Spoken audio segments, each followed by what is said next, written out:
Let's turn that up. Put you up, and we are off. You're listening to Radio Kidnappers, the voice of Hawke's Bay. This is the Acupuncture On Air program. It's our pleasure, as always, to have in the hot seat Heiko from the Acupuncture Clinic in Hastings. How you going, Heiko? I'm very good, Ken, and you? Oh, I heard you're sort of back from Hawaii, so how was that? You ready to move over there and set up a radio station? Or? Well, it would be great, yeah. I mean, what a place to live. It seems to be warm all the time. It was in excess of 30 degrees every day that I was there. Were you at Honolulu? Or? Yeah, we went to Honolulu, and my wife, she just loves shopping. She was in an element. Right, okay. So what more could a man want? Happy wife, happy life, that's what they say, isn't it? So is it very, like big Honolulu? I don't know, is it as big as Auckland or as big as Christchurch? Or I suppose it would have to be at least as big as Auckland, where we stayed on the main strip. I mean, it just never stopped. Right. There was people all the time, all the day. And what I liked about it was so casual. Right. You know, there was sort of no dress Hawaiian shirts. Yeah, there was. It was shorts and jandals and T-shirts, and everyone got on with everyone. It seemed to be anyway. But yeah, would I go back again? Yeah, I think I'd go back again. Maybe maybe stay a little bit out of town where it wasn't so expensive. Yeah. But yeah, look, if you can get there, I would suggest you go. Have you been there? No, I haven't. Okay. Make the effort. All right, I will. What are we going to talk about today? Well, I thought we're coming from Hawaii, as you said, you were in the top 30s or 40 degrees or whatever, and here we are back in winter. I thought we'd have a bit of a winter theme. Yeah. And we're going to talk about acupuncture and ski injuries. Ski injuries. So you a skier or have been? Or? No, I never did it. Did once go on a sled. Mm-hmm. That was it. I'm not really a sporty type person in that respect. I like a bit of jogging, but nah, me and sport, we don't go together. What about you? Yeah, I think I had a 1 hour lesson as a teenager. That was enough. You still do it? You know. But New Zealand is pretty big on skiing. Yeah. And I think the stat is by 2020 they're expecting that 2 million people or something will be hitting the ski slopes, including all the people coming from Europe and Japan or wherever for holidays, as well as more and more New Zealanders are doing it.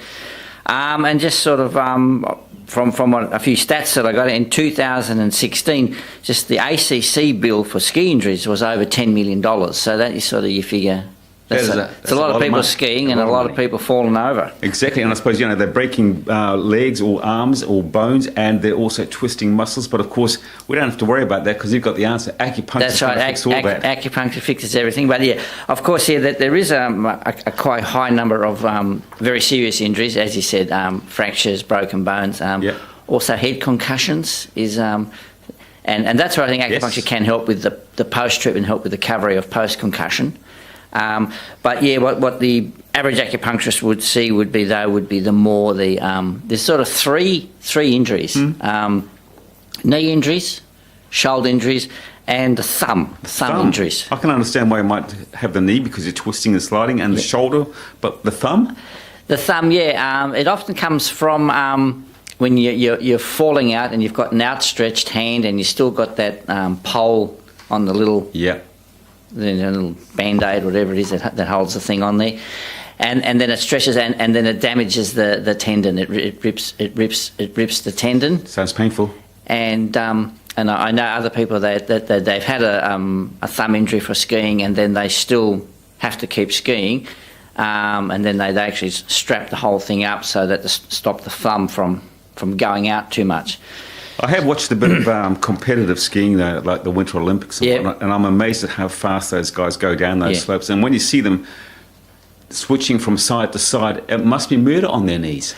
Yeah, and I said I've consulted actually with a friend of mine. He's from the States, Matt Callison. He's quite a well-known sort of sports medicine acupuncturist, physiologist in San Diego, and he says one of the problems with the rising number of ski injuries is that the equipment is getting better. So, the skis are slicker, and lighter, faster, and slicker and faster, and the boots are stronger, and all that sort of stuff. And so that means you can go faster, and then they're making the tracks, and with all this. Their trucks and stuff, what they do to make them faster. But of course, he said the knees are not getting any stronger. No. So it's putting more and more strain. And he says, and that's the the factor with a lot of the ski injury, because you're on a very uncertain terrain, and it's moving and changing all the time, as well as the high speeds. And then it snows a bit, and then I don't know, it gets a bit hot and it melts or whatever. So it's rough and bumpy and fast. And you see a lot of broken knees, I suppose. Look, I wouldn't know from the statistics of ACC how many knees get broken, but certainly there's I see injuries on the inside of the knee. They call it the medial collateral ligament gets torn or gets damaged. And that's where acupuncture, I think, can be quite useful in helping. Of course, a serious tear, patients will usually end up having surgery or something for it. But not so serious ones, and then can then under rehabilitation, maybe with stretching exercises and rest, and then acupuncture and so forth. The only problem is that. Often these people, they just want to get back out there on the slopes again. Yeah, that's right. They go back They've got a short window of when to ski. That's a good point that you raise. I mean, does having acupuncture help speed up the process of an injury like that, so you can get back on the slopes earlier, or would you just not recommend it? Again, every case is different. I mean, sometimes I think it's the injury is so severe that they can't even walk to the letterbox, so they're not going to get back on the ski field that season. But and other times, if it's a not so serious tear or a sprain or a bruise or whatever, then the acupuncture can definitely accelerate that whole process, to get them back out there. Yeah. What's the preferred treatment? Is it the needle, or would you use moxibustion? It would be both, and definitely the moxibustion in particular, because it really strongly circulates the blood. Yeah. And the way I try to explain it is that if you can get that blood going to the injured area, it's going to take all the nutrients and so forth in the blood, and also all the little mechanisms to get the bad diseased cells out and help replace it, and I don't know, improving stem cell circulation and who knows, what in terms of a scientific level. But that's the concept with the moxibustion. Plus, it's good for pain relief. Yeah, too right. Now, you were telling me that New Zealand's most highly rated skier, Pierre Hudson, and gold medal hopeful for Beijing Winter Olympics.